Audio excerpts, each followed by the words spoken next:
Alright everyone, welcome back for another video on Legend of Mushroom. Today I had a lot of fun in PvE with my Warbringer build. I tried it versus the Lava Behemoth and in the Magic Theater as well.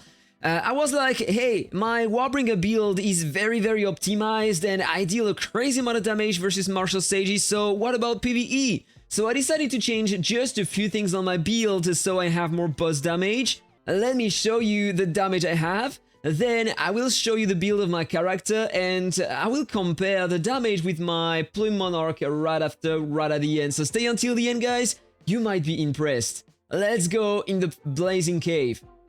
This is the score I was able to get 1 week ago after the release of the Guardians with my Plume Monarch. Close to 13,000, I don't know what is that, but whatever.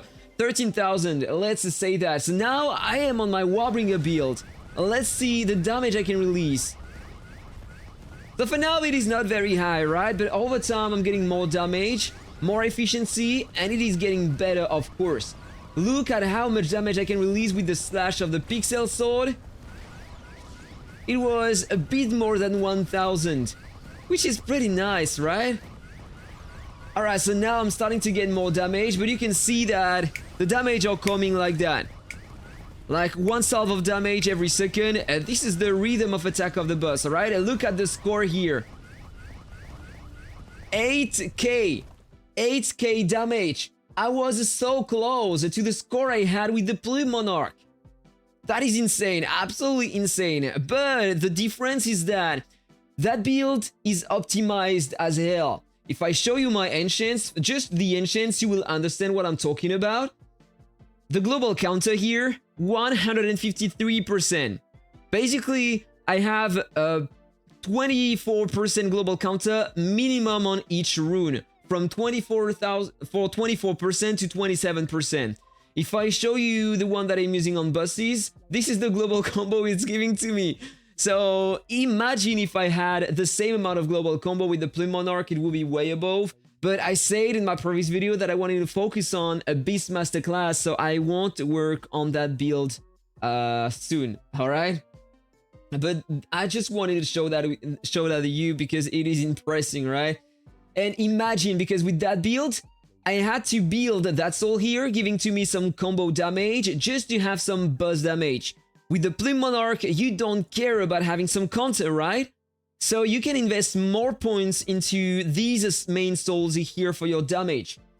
So imagine if it was the case, if I had the boss damage on the counter here, that would release the same amount of damage maybe than the Plume Monarch. And that would be awesome. So I changed a few more things. Here, I'm using that card here, so it's increasing my boss damage, of course. It is helping me a lot.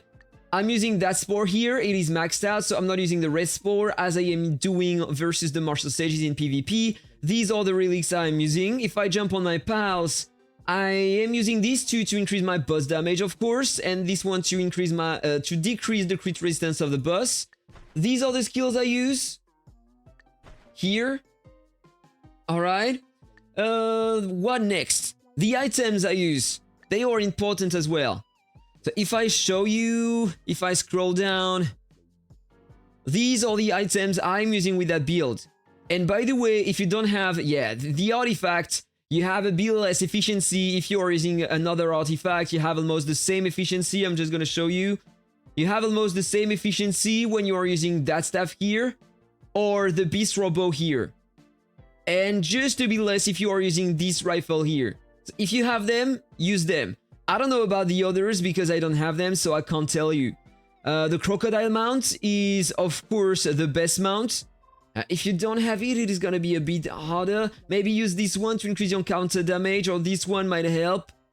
I can't recommend another one. For the back accessory, this one is the best, but one is very close and can be obtained through the lucky spinner. I'm talking about this one. When you are a Warbringer, you are converting your defense into attack when using the class skill. And plus at the end, when you have the 40 stacks, you have a 10% more attack increase. So over time, you are getting stronger with that. Or you can use this one from a lucky spinner as well. You have more damage. The avian, I'm using the cloud, the dense cloud. There is one thing that I could optimize on that and I'm working on it at the moment. I have Shroom combo here. I need Reflect counter instead, and it will be way better. I would have a 540% more counter damage, which is scaling with the rest I already have, so 72,000 plus counter multiplier. I'm far away from that for now. Rage Slash against the strong and Rage bonus. And these are my stats. Crit damage, 11,000%. Counter multipliers, 67,000. I should have more than 72,000 if I had only that affix that I'm talking about on the Avian. And then these are my final stats here. And I forgot to show you my scrolls. These are the scrolls I have. I balanced my attack and my crit damage, and that way I have more damage.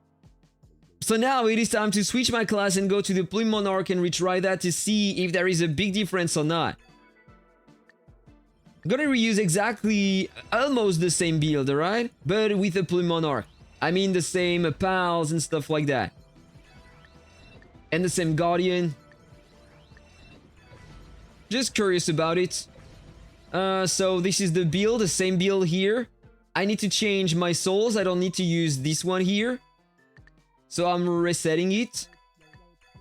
I'm increasing that here.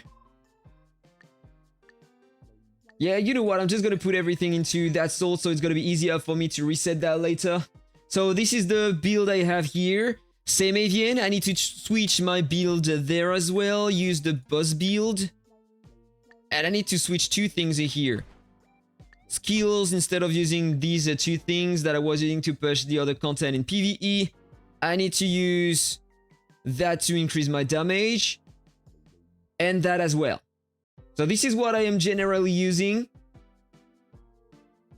These pals are normally working well. I need to use the Auto Sprite here.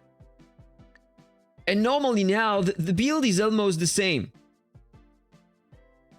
Okay? So let's see if there is a big difference or not. Wait, I just need to check the items I'm using right before. Yeah, no, this isn't correct. I need to use the Beast Robo. And here, I need to use the Alien Dimension.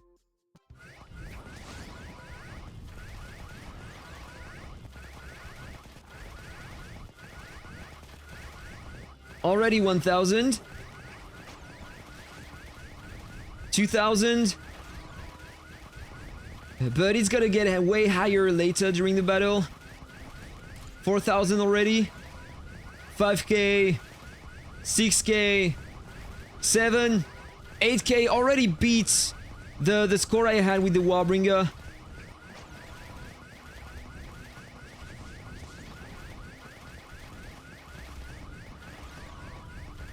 And this is the score I was able to get, so exactly the same as the previous score I had.